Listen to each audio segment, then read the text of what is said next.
All right, just figured I'd make a quick video on my G&P WOC gas blowback challenge kit. So this is obviously the rifle that you have to put together completely scratch, comes completely disassembled, and you basically got to put it together yourself.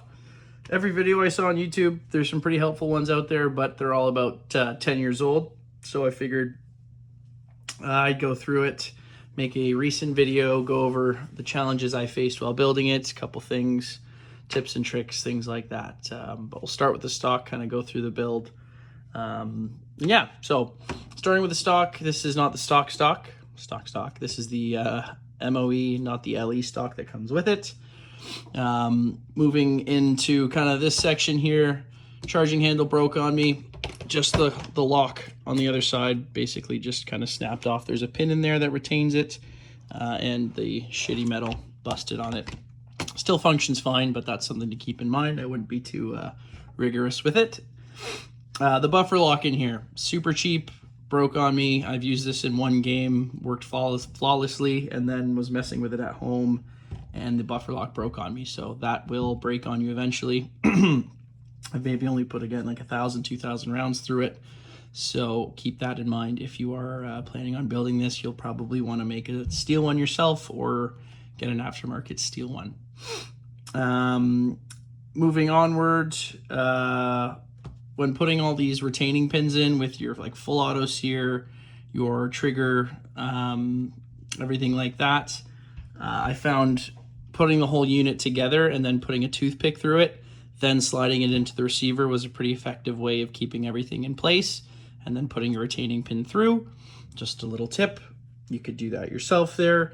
Another thing, the selector switch, you may notice that mine is not completely round. I had to shave the edges off because maybe I was doing something wrong, but trying to get it through from this side, the selector switch, and pushing it through, I had a very hard time. So I ended up having to trim that and shave it down so that I could initially just basically fucking hammer it through, and I got it in. But that gave me a hell of a hard time while putting this kit together. Moving forward, bolt was pretty easy to put together, put it in, everything. It was a little bit, I want to say, sticky. While, putting it together, it gave me some trouble, and I was wondering maybe I did something wrong, but shaved it down with some sandpaper. I wouldn't say shaved it down, but just sanded it a little bit, lubed it up, and everything seems to be working fine. It was getting stuck, so that's as far as it'll go now.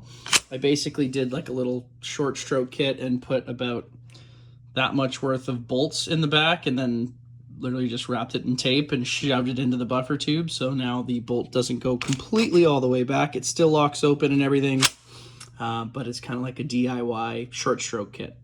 So that's something that I did. Rate of fire is a little bit better, kicks a little bit harder. So just something to keep in mind there.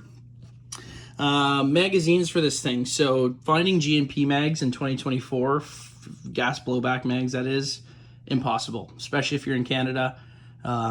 Good luck. So what I'm actually using are Matrix 50 round gas blowback mags. It's still the Western Arms system, so they do work just fine. Trying to get them in before modifying is not happening. You're basically gonna have to hammer them into the bottom of the receiver. So shaving them off on that end there with just a file, shaving them down a little bit, and then obviously as you use them, they'll kind of work their way into being a nice snug fit, so you don't have to jam them in every time. But yeah, Matrix 50 round mags work with a G&P Western Arms system. So anything that's Western Arms, I believe that's King Arms, GHK, I believe, don't quote me. Obviously G&P, Matrix, I think Golden Eagle as well, are all the Western Arms system. But I know for a fact Matrix 50 round mags will work with the G&P system. So moving forward, obviously this is not the stock handguard anymore. This is just a AIM arms or something like that quad rail that I slapped on. Fits just fine. I did build this whole thing without an armorer's wrench, just to keep in mind. I know some people are saying it's necessary. It's not. It would definitely be helpful, but you can do it without one. Moving down the line here, front sight post is obviously not an A-frame that came with it. I put this D-Boys flip-up sight. I built a kind of a replica of the Modern Warfare 2 M4A1, and I needed this, so I ordered that years ago, and it just so happened to fit on here. I just can't stand having a front sight post in the way, so that's what I'm using on this. Moving down to the end of the barrel, it is clockwise threads, not counterclockwise. So if you want to put a suppressor, tracer unit, anything like that on here, keep that in mind. You will need something that is clockwise. This is a ACETECH Blaster tracer unit. And basically all I did was just took the cap off. So it comes with a cap that would have the 14 mil counterclockwise threads that would thread onto anything like this WE MSK. Obviously any other AEG type deal, that's a gas blowback, but it will thread on. Took that cap off, and there's just plastic basically on the inside there, and I threaded that clockwise 14 mil so that I could put it on this thing. But that's just something to keep in mind there if you are putting this together and you're looking to put a tracer unit on it. But other than that, you know, after about a month of ownership, using it in one game, it's a pretty solid gun. Shoots hard, looks cool, feels cool.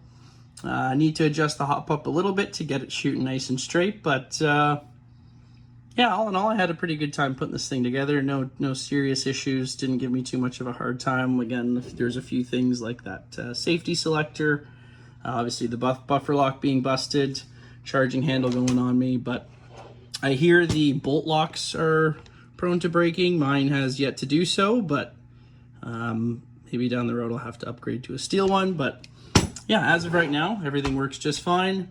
Pretty good kit. If you have any questions, anything like that, if you're building this yourself, you're welcome to leave a comment. I'll do my best to get back to you with an answer if I know. But yeah, all in all, not bad. 2024 G&P WOC challenge kit. Cheers.